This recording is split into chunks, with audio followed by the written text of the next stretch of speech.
Jaguar F Pace review. The Jaguar F Pace is a watershed moment for the ascendant British car maker. As the company's first SUV, it is, in principle, the catalyst to transform the brand from upwardly mobile minnow to truly global player, to broaden its reach for a much wider customer base, boost its production volumes into the hundreds of thousands per year, and give it a presence in one of the fastest growing market segments in the world. To describe it as important is selling it a bit short. And yet it's not just another medium-sized, middle-of-the-road upmarket soft-roader, nor, quite plainly, a Jaguar as we might expect it to be. It's a bit different to look at, to sit in, and very much so to drive, as a day on a frozen lake in Sweden with one has just demonstrated.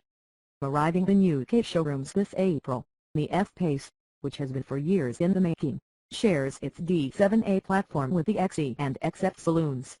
The car's body in white is almost identical to that of an XF from the B-pillar forwards, with a bespoke front subframe slotting in to allow for the longer travel suspension that an SUV needs, but unique from the B-pillar back. Almost 80% of the superstructure is lightweight aluminium, and almost 90% of the car's components are new rather than common with either XE or XF.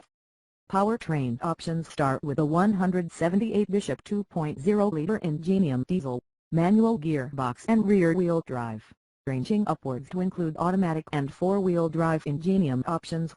Then further upwards to a 296 Bishop, 516 pounds for 3.0-liter twin-turbocharged diesel and a 375 Bishop 3.0-liter supercharged petrol, both of the latter offered exclusively with 8-speed automatic gearboxes and four-wheel drive. But unlike Land Rover's smaller 4X4S, which use transverse engines and clutch-based four-wheel drive systems, the F Pace has a long-base engine sending 100% of its torque to the rear axle as a default. Active all-corner traction comes courtesy of the same electro-hydraulic coupling you'll find in an F-Type AWD, which can send up to 100% of power to either axle within a tenth of a second when called to, although in the F Pace that drivetrain operates through a beefier front differential. Suspension is common in concept to the all-independent set EPS of both the XE and XF, with front double wishbones and an interlocking multi-link arrangement at the rear. Non-high adjustable steel coils, passive dampers and conventional anti-roll bars featured as standard, with a healthy 213mm of ground clearance trunk, what most of the German opposition can offer, yet in the Jaguar's case without the aid of optional air springs. Continuously variable damping adds some breadth of capability to upper trim level cars, as does a clever traction and stability control system, called Adaptive Surface Response, which reads the grip level underneath the car's wheels by the millisecond and adjusts its throttle map towards split and stability and traction control. Settings to suit. We drove the top-of-the-range 3.0-liter V6 SAWD model on 20 in wheels shod in Continental winter tires, which are due to the optional fit in the UK. A touch softer and more soulful than its key German rival, while at once being more poised and engaging to drive than all of its others. It's simultaneously more practical, capable and secure to drive than any of its rangemates, too. But we'll get to that. First, it's worthwhile pausing to consider how different the F Pace might have been if not for the launch, midway through the Jaguar's development process, of the car that rocketed straight to the top of our mid-sized sports SUV charts 2 years ago, the Porsche Macan. Until the Macan came along, Jaguar had been benchmarking the BMW X3 for driving dynamics and the Audi Q5 for cabin quality, practicality and functionality. The Audi set us a high standard, says Jaguar engineering manager Dave Shaw, but while we liked the way the X3 handled, we were confident about beating it dynamically. But the Macan threw everything up in the air, putting the F Pace project back months. We had some big decisions to make, says Shaw. Could we match the Porsche own ride and handling using the car we got, retuned and rethought, and still end up with something that felt like us, like a Jaguar? They decided they could, and promptly fitted firmer coil springs and anti-roll bars, then retuned the dampers and altered the wheel angles for crisper on-center steering response, ending up with the F Pace more or less as it is now. I'm glad the Macan came along when it did, another engineer explained.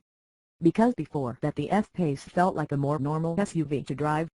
I'd have worried that we'd made it too much like what Land Rover offers. Afterwards, the car became the modern sports crossover we intended it to be all along. By that, you can't take it that it means inherently more sporting than the class norm without feeling at all too highly strung for the road. It must have been a tricky compromise to strike, but Shaw sums it up neatly with reference to the F-Pace's rangemates rather than its competitors. We've aimed for the comfort and refinement of XF, and the handling response and driver appeal of XE, he says, and I think we've achieved that. The Porsche probably grips harder on perfectly smooth, dry roads with all of the optional chassis kit dialed up, but I think the F-Pace is more engaging and better handling on most roads.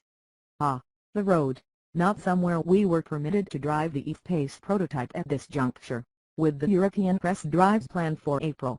However, on 500mm thick Swedish lake ice and densely packed snow, which is nothing like as smooth in reality as you might expect, the car certainly did everything necessary to back up those claims.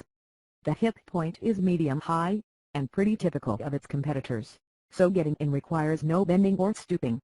Once you're in, the seats are wide and comfy and the driving position promisingly recumbent, with a close roofline and high-feeling waistline making you feel particularly nicely ensconced.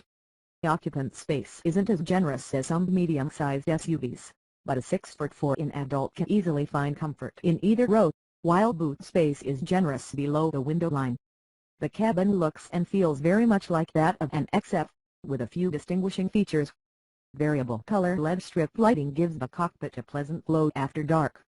Elsewhere, Jaguar's next-generation InControl Touch Pro infotainment system is available, whose screen is an impressively wide 12.3" and whose processing power is evidently much greater than in the systems available on the XE and XF, leading to quicker responses and better usability. Adaptable LCD instruments are another high-end touch, with an option to display navigation mapping across the full width of the 10-inch binnacle screen, although not quite with the graphical brilliance of Audi's virtual cockpit. Like other Jaguars, the F-Pace has normal, dynamic and eco driving modes, added to which is the adaptive surface response mode for slippery surfaces and a new fully configurable custom mode allowing you to tailor steering weight, damping and powertrain response to your own preference.